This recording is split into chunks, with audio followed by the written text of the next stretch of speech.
عليك يا رسول الله وسلم عليك يا حبيب الله رسول الله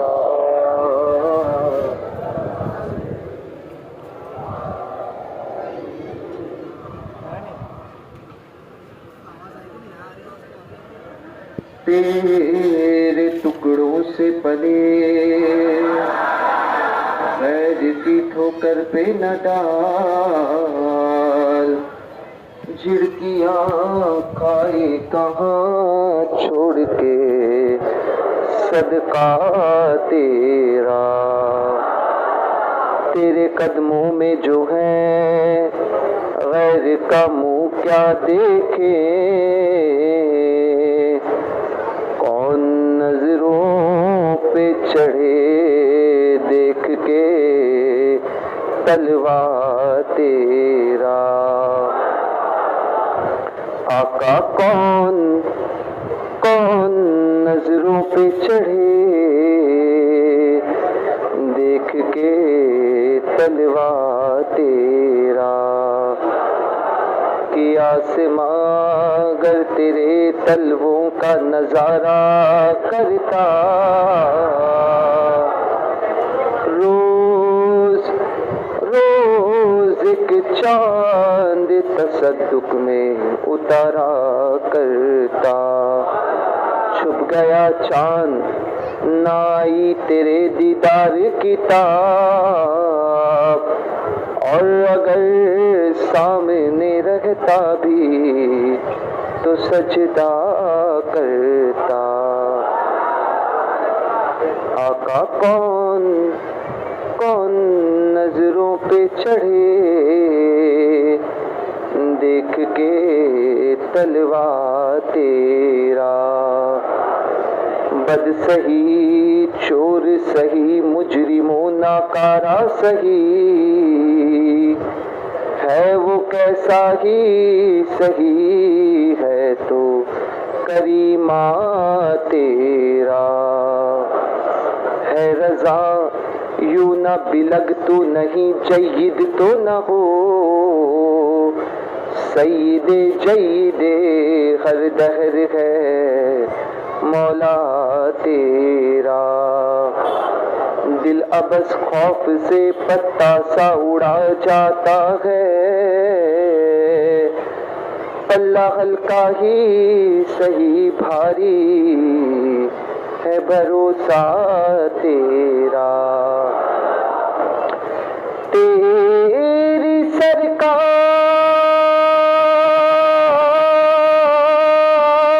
سرکار میں لاتا ہے رضا اس کو شفیع جو میرا غوث ہے اور لاڑیلا بیٹا تیرا صلی اللہ علیہ یا رسول اللہ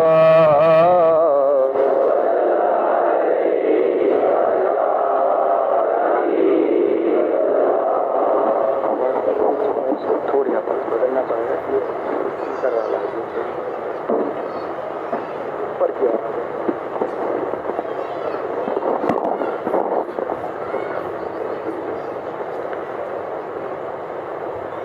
صلی اللہ علیہ یا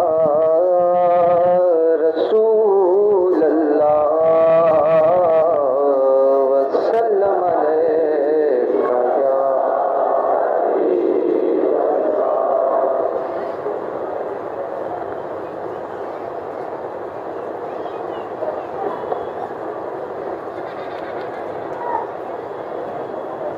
عرش حق ہے مسند رفعت رسول اللہ کی عرش حق ہے مسند رفعت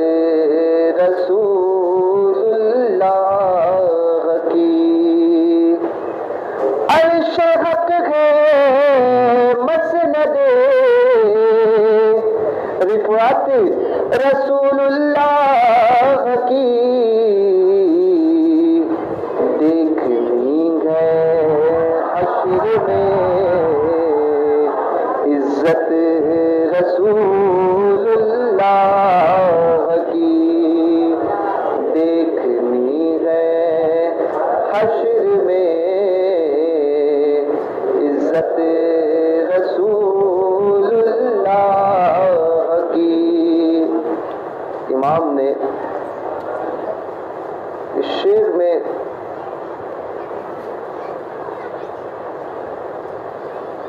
کمال کیا، فرماتے ہیں عرش حق ہے۔ حدیث پاک میں آتا ہے کہ قیامت کا دن ہوگا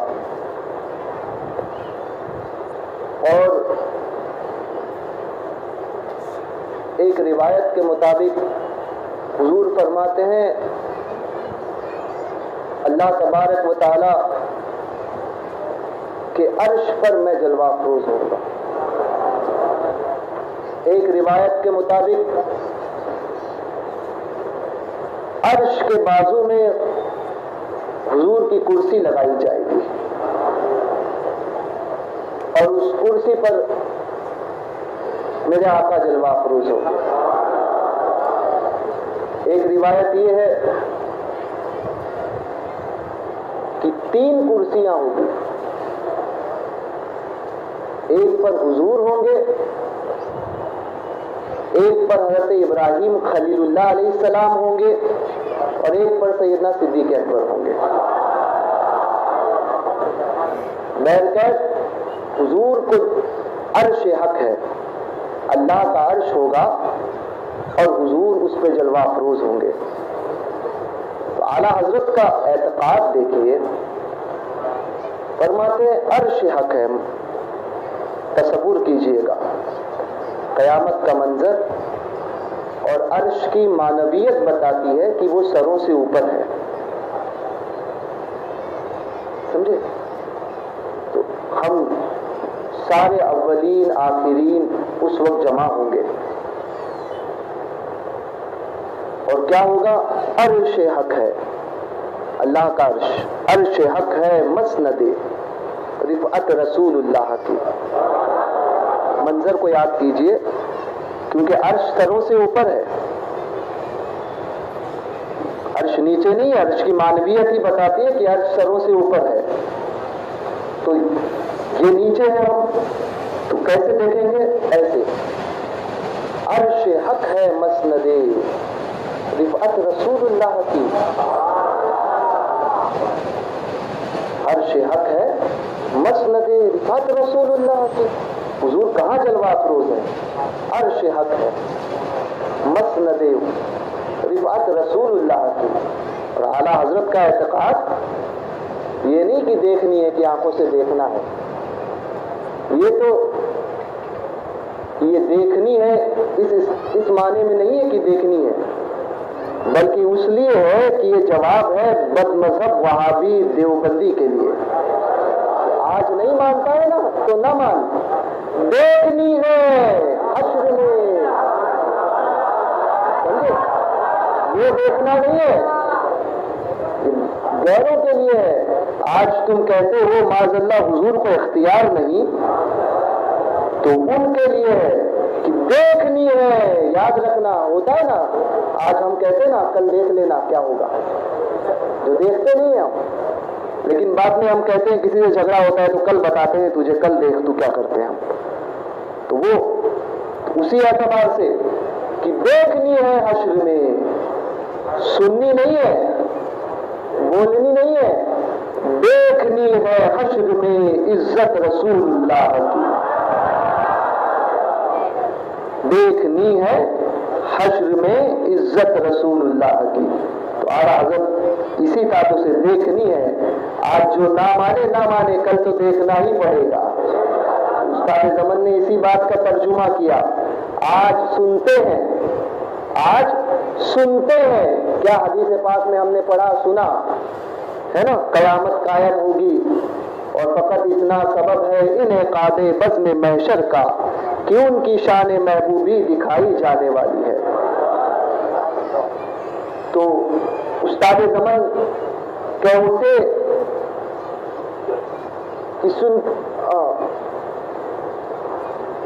درود پاک پڑھیں، اللہم صلی علی سیدنا مولانا محمد المادر الجود والکرم وآلہ واصحابہ اجمعین وبارک وسلم۔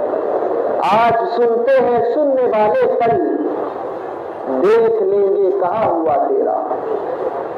یعنی آج جو سنتے تھے کہ حضور کا اختیار یہ ہے، حضور کا اختیار یہ ہے، حضور نے یہ فرمایا، حضور نے وہ فرمایا، تو فرماتے ہیں آج سنتے تھے سننے والے کل دیکھ لیں گے، اور کہتے تھے کہ ایسا کچھ نہیں ہے معاذ اللہ، وہ استاد زمن فرماتے ہیں دیکھ لیں گے کہا ہوا تیرا، جو آپ نے حضور فرمایا وہی ہوا اور ویسا ہی ہوا۔ تو اعلیٰ حضرت کا اعتقاد کہ عرش حق ہے مسند رفعت رسول اللہ کی، عرش حق ہے مسند رفعت رسول اللہ کی، دیکھنی ہے حشر میں عزت رسول اللہ کی، دیکھنی ہے حشر میں۔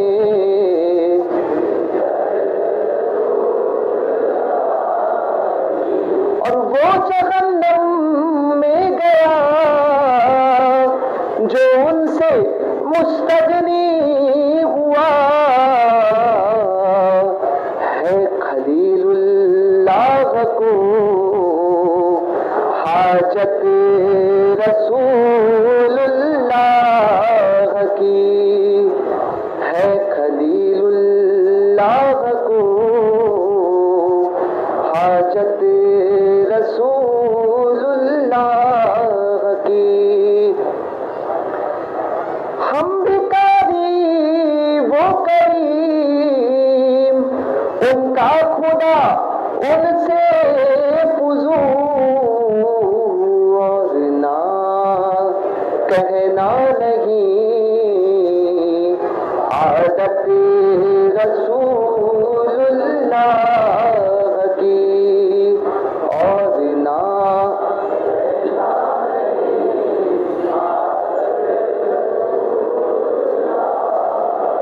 تجھ سے جنت سے کیا مطلب وہاں بھی دور ہو، ہم رسول اللہ کے جنت رسول اللہ کی، ہم رسول اللہ کے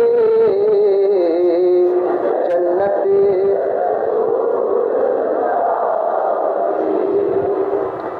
اے رضا خود صاحب قرآن مداح حضور، تجھ سے کب ممکن ہے پھر مدحت رسول اللہ کی، تجھ سے کب ممکن ہے پھر مدحت۔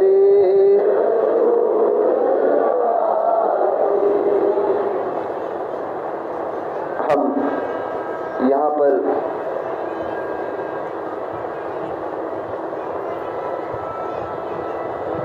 ایک ایسے اللہ کے ولی کے عرص چہلم میں حاضر آئے ہیں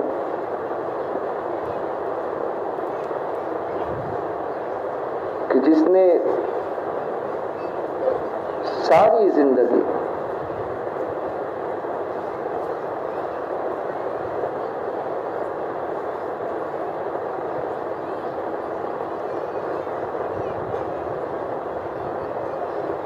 طریقت کی راہ پر گزاری،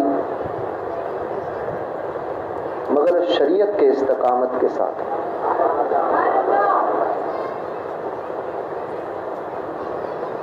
حضرت بایزید بسطامی، ان کا نام ہے تیفور ابن عیسیٰ، تیفور بن عیسیٰ، اس نام کو یاد رکھنا۔ بزرگوں نے فرمایا جو روزانہ 20 مرتبہ اس نام کو لے گا، تیفور بن عیسیٰ،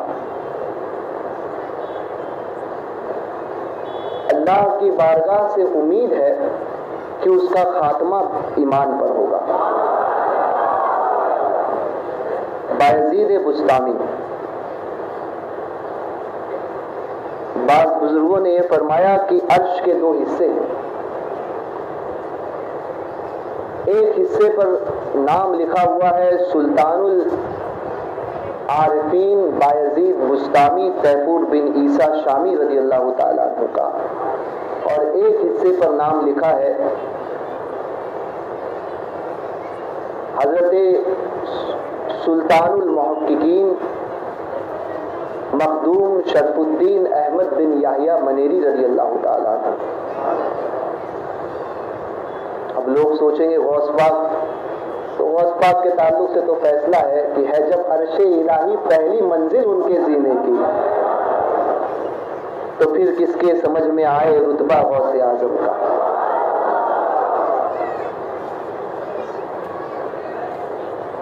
بایزید بسطامی وہ بزرگ ہیں کہ سید الطائفہ جنید بغدادی رضی اللہ تعالیٰ عنہ،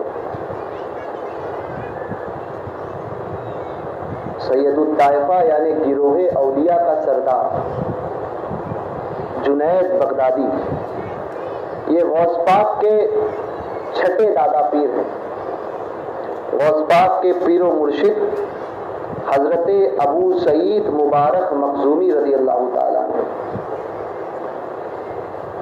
ان کے پیر و مرشد حضرت ابو الحسن حیکاری رضی اللہ تعالیٰ عنہ، ان کے پیر و مرشد حضرت ابو الفرا طرطوسی رحمۃ اللہ رضی اللہ تعالیٰ عنہ، ان کے پیر و مرشد حضرت عبد الواحد تمیمی رضی اللہ تعالیٰ عنہ، ان کے پیر و مرشد حضرت ابو بکر شبلی رضی اللہ تعالیٰ عنہ، اور ان کے پیر و مرشد حضرت جنید بغدادی۔ بایزید بسطامی کے متعلق حضرت جنید بغدادی فرماتے ہیں کہ بایزید کا مقام اولیاء میں ایسا ہے، بایزید کا مقام ولیوں میں ایسا ہے جیسے فرشتوں میں جبرائیل، جیسے فرشتوں میں جبرائیل۔ تو یہ بایزید بسطامی ہے۔ ان کا ایک واقعہ حضرت امام عبداللہ یافعی رضی اللہ تعالیٰ عنہ نے اپنی کتاب میں نقل کیا ہے۔ امام یافعی رضی اللہ تعالیٰ عنہ یہ کوئی ابھی 10 20 15 20 سال کے بزرگ نہیں ہے، بلکہ ان کا وصال ہو کے تقریباً 700 سال ہوئے ہیں۔ امام عبداللہ یافعی اور غوث پاک کے بڑے زبردست عاشق گزرے ہیں یہ۔ تو امام عبداللہ یافعی رضی اللہ تعالیٰ عنہ نے اپنی کتاب میں حضرت بایزید کے حوالے سے یہ ذکر فرمایا کہ بایزید بسطامی کسی ایک دیہات میں ایک گاؤں میں چلے گئے، جوانی کا عالم تھا، اور آپ نے مسجد میں جو ہے وہ سکونت اختیار فرمائی، مسجد میں قیام فرمایا، اعتکاف فرمایا۔ 3 دن مسجد کے ایک گوشے میں آپ بیٹھے رہے، نہ کھاتے تھے، نہ پیتے تھے، نہ سوتے تھے، اور محض عبادت تھے۔ جو امام تھے مسجد کے، سمجھے، یہ آج کل کے امام نہیں تھے، اللہ ماشاءاللہ سب کی بات نہیں کر رہا میں، ہمارے جو علماء یہاں پر موجود ہیں وہ پکے مسلک اعلی حضرت والے ہیں، لیکن وہ یہ آج کل کے امام نہیں کہ جو 5000 دے دو تو فتویٰ بدل دے۔